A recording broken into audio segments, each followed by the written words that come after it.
Welcome to the Narrowing Path, Walking the Spiritual Walk. My name is Stephen Van Einstein. Thank you all for joining me again tonight as we go through and do today's daily reading from James Allen's Daily Meditations. Of course, this will be fresh to you and fresh to me, meaning that you'll get my genuine response, reactions, observations, and what I relate to about the reading, as this will be the first time that I hear it or read it right here on this podcast with you. So I'm looking forward to it. I'm always looking forward to it. I know I say that every time, but it really is a highlight for me to do. Be able to jump on here and actually do this reading and put a little bit of spirituality maybe or some understanding out into the universe, or at least my experience. So I'm grateful to be able to do it. So here we go. This is November 13th reading of James Allen's Daily Meditations. He who would be blessed, let him scatter blessings. The farmer must scatter all his seed upon the land, then leave it to the elements.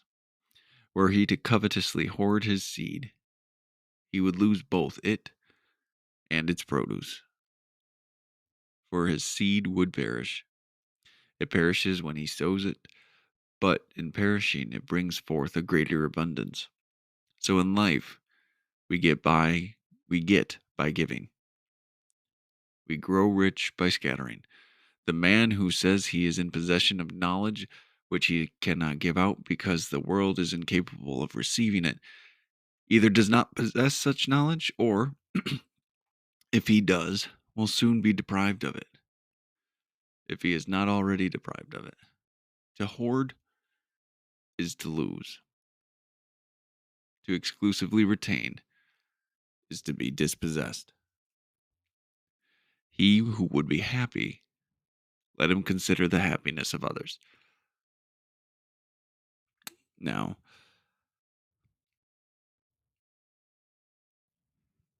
I love this too. It's about a little bit about faith and trust, right? And, well, I guess that is what it's about. And taking the action and in the giving of something, you will receive it. I feel like I've just read this in one of his books. I'm reading right now a couple of them at the same time. Actually, I'm reading Above Life's Turmoils, and also Byways of Blessedness, but also The Heavenly Life, in different segments. But I don't think it's any of those that I just read. I think this reference is from, where is that?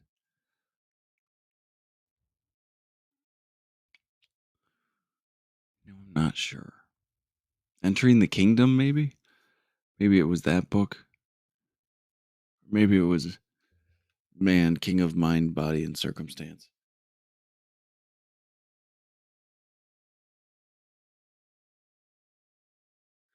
One of those two, I think it was. But this is a great reading. This is reading that needs to be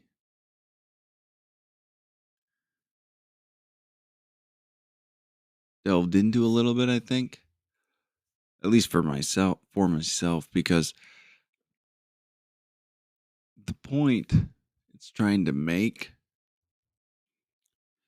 needs, at least for myself, I'll say it this way, that it's my experience reading this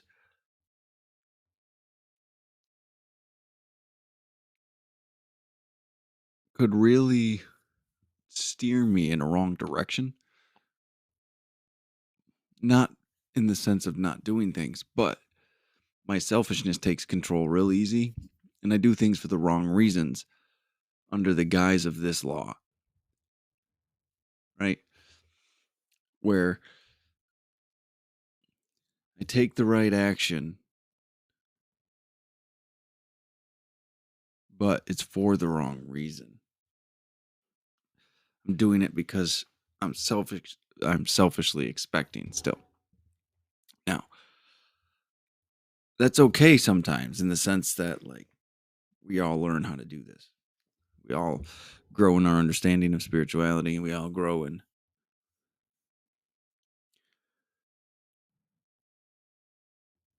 the practice of it as well. So, all right, let's go. Let's dive into this a little bit. Well, if you're not sure what I'm meaning, then just come along for the ride. So the opening, he who would be blessed, let him scatter blessings. And this is the basic tenet of this, right? And it's been my experience also going through the 12 steps of a 12-step program, right?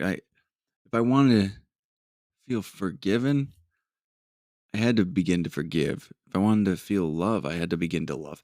If I wanted to feel honest, I had to start being honest, right? These emotions and conditions, these states of being, don't come to me first. I practice them in the world, and then they fill me.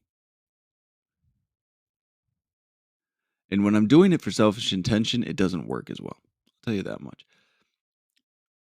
It's not as of genuine help to the other person or have as much of a positive impact to the other person if I do things for selfish intentions, selfish desire. So, this general idea of giving of yourself in whatever way, you will receive it, is a great principle. Implementation, though, can be tricky. So, the main body of this, like the start of this with the farmer, I think is an important metaphor. It's something that has a lot of symbolism in it that I think is really, really cool and an interesting perspective to take. So the farmer must scatter all his seed upon the land, then leave it to the elements, right? So he takes his seed and plants it, and has to have the faith and the trust that that it will be taken care of. And what happens has happened every other year will happen this year and for this season, and things will go properly and according to plan, right? Farmer must scatter all his seed upon the land, then leave it to the elements. That's the action he takes. Were he to covetously hoard his seed, he would lose both it and his produce, for his seed would perish. The seeds go bad, right? So get rotten or lost or eaten.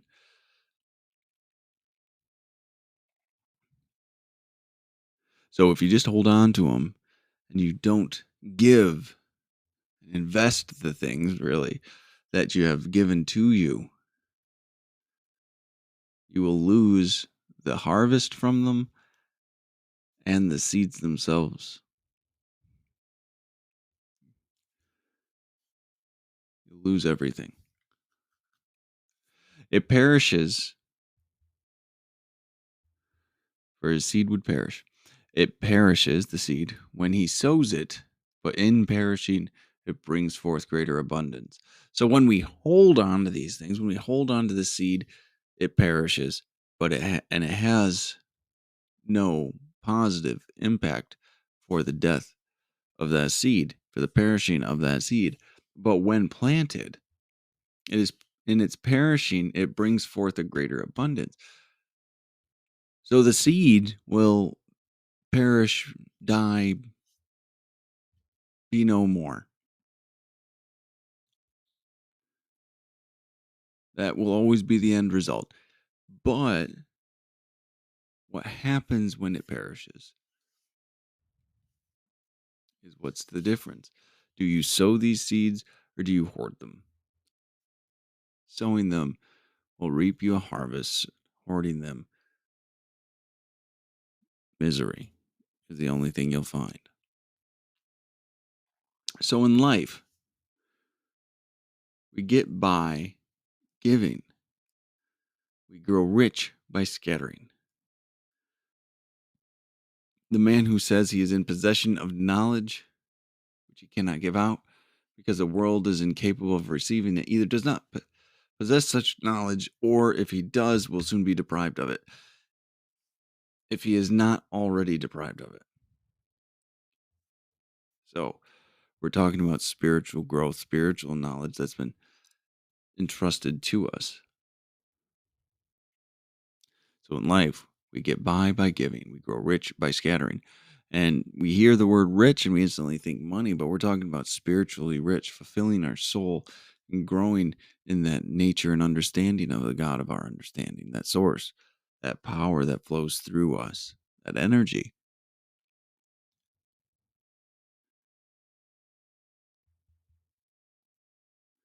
We grow rich by scattering it. We give it. It's like I've heard it referred to as a hollow bone or a pipeline or a gateway for love and power and energy to flow through us into this world. We give it away and more comes in. The more we give, the more we get to give away. And in that giving, we find fulfillment. What a beautiful thing. Now this part is great. I love this sentence here. The man who says he is in possession of knowledge which he cannot give out because the world is incapable of receiving it either does not possess such knowledge, so he's a liar. If someone's saying, I can't tell you about this, you wouldn't understand. Ba, ba, ba, ba, ba. Withholding from you spiritual knowledge and spiritual truth that would potentially help you on your path to enlightenment.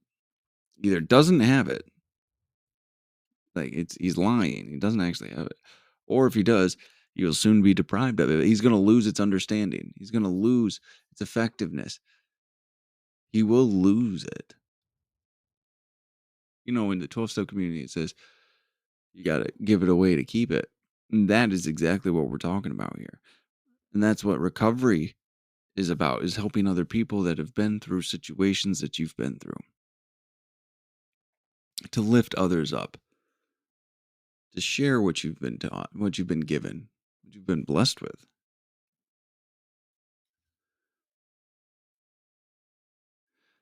The last line of the main body of this: to hoard is to lose, to exclusively retain is to be dispossessed. It's true. It's so true. When we selfishly hold on to things and we're self-centered about these things for our own protection or our own this or our own that, it always will come back to you. It will always backfire. Maybe not immediately, maybe not even soon, but at some point it will just backfire. To hoard is to lose. To exclusively retain is to be dispossessed. What wisdom just 110 years ago. Isn't that amazing? All of this is just so relevant today still. So, and now the last line closes with another saying similar to the opening. He who would be happy, let him consider the happiness of others. Quit serving yourself. Quit living in a way to serve your own needs only. Live in a way to serve God and others. The God of your understanding. I don't make any distinction. The God word just fits well. Serve God, serve others. Don't serve yourself. Fulfillment and contentment are on the other side of service. In the act of service, more so. The joy and peace in life is a result from it as well. So remember that as you continue on your path. Giving is the biggest blessing we get to participate in. So, all right. Well, I enjoyed today's reading very much. I do like the reminder of the give it away to keep it. It's a important part of this, and it will always be an important part of this for me. So, thank y'all for joining me again tonight. I appreciate it as always, and I will be looking forward to tomorrow. So, until next time, thanks.